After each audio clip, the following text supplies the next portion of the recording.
इस ज़ुबां से वो अदा शुक्रे खुदाई दो जहां जिसने बख्शा है हमें फिक्रे शरीर कोनो वक़्त आपके नज़रों करकिन सब है तालिब हर खड़े आपकी मेरे खुदा है आप ही मेरे वली रहमत करो या शाहे दो आलम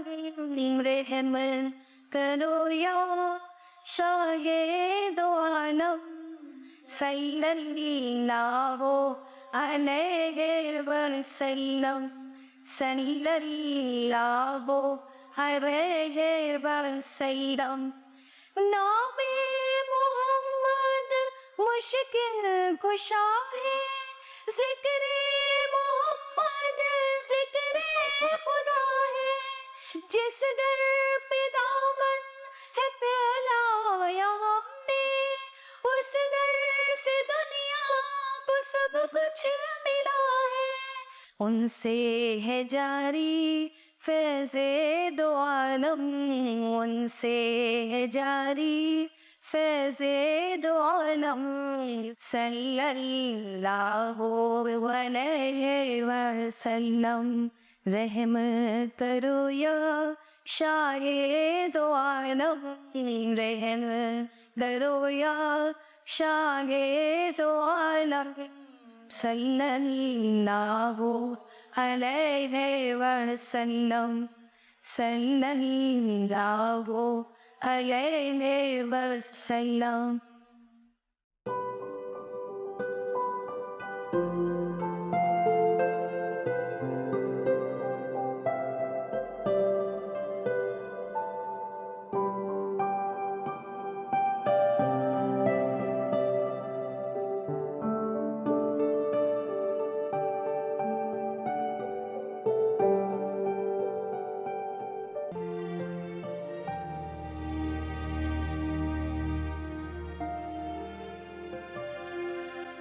घर में एक छोटा सा फंक्शन रख लो, इंसान कितना थक जाता है ना, और खास तौर पे लेडीज, तुम लोगों पे कितना बर्डन होता है ना।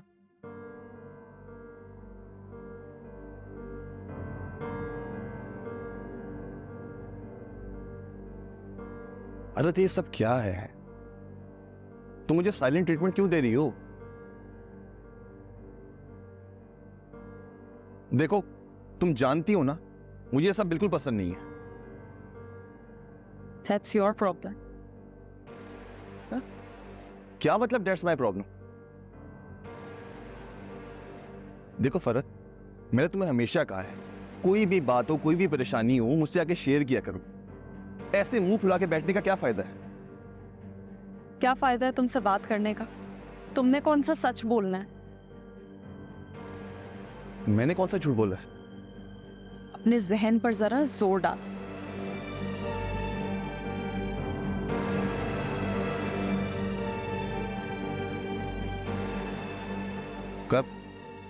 कब झूठ बोला है? कल तुम दुकान पर थे। तो ये बात है। शुक्र तुम्हें याद तो आ गया। तुम इतनी सी बात पे गुस्सा हो रही हो? मेरी बात का जवाब दो, कल तुम दुकान पर थे?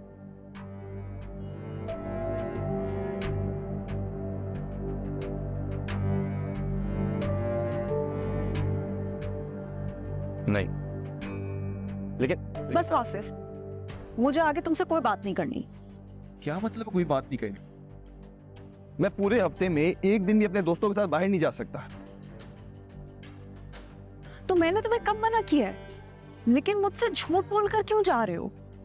मैंने झूठ नहीं बोला, दोस्तों के साथ था मैं। तुम्हें क्या वजाहतें देता? मुझे यही सही लगा था। तो ठीक है, फिर जो मुझे सही लग रहा है मैं भी वही करती रहती हूँ। क्या यार, अगर मैं तुम्हें बता के नहीं गया कौन सा अजाब आ गया है? अब मैं तुमसे हर बात पूछ के जाऊं, इजाजत लेके जाऊं? हेड मिस्ट्रेस है तुम मेरी। हेड मिस्ट्रेस नहीं, बीवी हूँ तुम्हारी।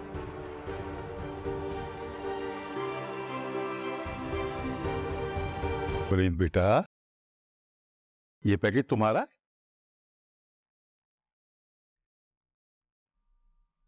नहीं अब्बा, फिर किसका है? हारून का।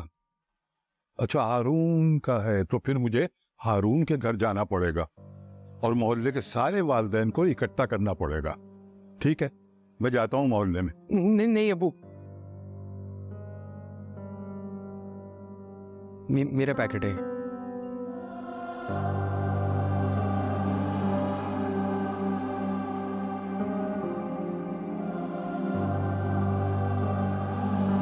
बैठो बेटा, अफसोस इस बात का नहीं है कि तुमने इतनी छोटी सी उम्र में हमसे छुप के सिगरेट पीना शुरू कर दिया, बल्कि अफसोस इस बात का है कि तुम बुज़दिल निकले। लेकिन अब्बू, इसमें बुज़दिली वाली क्या बात है?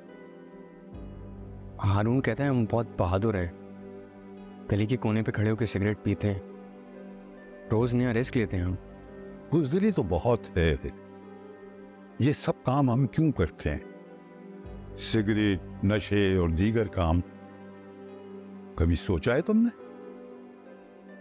क्योंकि इससे मतलब हम अच्छा लगता है हमें। अच्छा नहीं लगता। इस सब से हमें एक आर्जी छुटकारा मिलता है अपनी जिंदगी के मसाइल से। लेकिन अब्बू, मेरी जिंदगी में तो कोई मसला नहीं है। ये तो तुम्हारे अंदर का बुज़दिल कह रहा है। देखो, जब जिंदगी इंसान के सामने एक इम्तिहान पेश करती है ना, तो बहादुर आदमी उस इम्तिहान को पास करने की कोशिश करता है, अपनी पहुंच में जो हो सब करता है, अपने इर्द गिर्द के लोगों से मदद मांगता है। लेकिन एक बुज़दिल वो हार मान जाता है। हार मानने से भला होगा क्या? उसे अपनी हार, अपनी बेचारगी, इन सब से फरार चाहिए होगा। ऐसे में वो शुरू करेगा सिगरेट पीना, सिगरेट जैसे बेकार नशे, और इस रास्ते में उसे और बुज़दिल मिल जाएंगे। और जब उन लोगों के बीच वो खुद को बैठा पाएगा तो उसे ये नशे आम लगेंगे, बुरे नहीं लगेंगे। उसे लगता है कि जब सब करते हैं तो मैं भी करूंगा और जिंदगी ऐसी ही चलेगी। अब्बू, मैं आपको बता तो रहा हूँ कि मेरी जिंदगी में वाकई कोई मसला नहीं है। ठीक है, फिर जैसा तुम कहो, हम तुम्हें सिगरेट पीने से रोकेंगे नहीं, लेकिन आज रात सोने से पहले सोचना जरूर, यूं ही गली के कोने पर बुज़दिलों की तरह बैठकर सिगरेट फूंकते रहना है या फिर। और हाँ है, वैसे ये अलजबरा मेरे भी पल्ले नहीं पड़ता था। मैं भी मैथ में फेल ही होता रहता था, लेकिन मैंने अपने बुज़दिली का हल लोकल सिगरेट में ढूंढा था। ये इंपोर्टेड सिगरेट उस वक्त मुश्किल से मिलती थी। फिर आपने इस परेशानी का हल कैसे निकाला? बेटा, खूब मेहनत करके अपने रियाजी के टीचर के साथ फारिग वक्त में उनके साथ एक्स्ट्रा टाइम लगा के आखिरकार जैसे तैसे करके मैंने अलजबरे को अपने काबू में करके बोर्ड का इम्तिहान पास कर ही लिया। अब ये तुम पर मुनहसिर है कि तुम इंपोर्टेड बुज़दिली में अपना वक्त जाया करते हो या मेहनत करके अपने अंदर की ताकत को ढूंढते हो। देखो, 6 महीने हैं अभी तुम्हारे पास। शाबाश।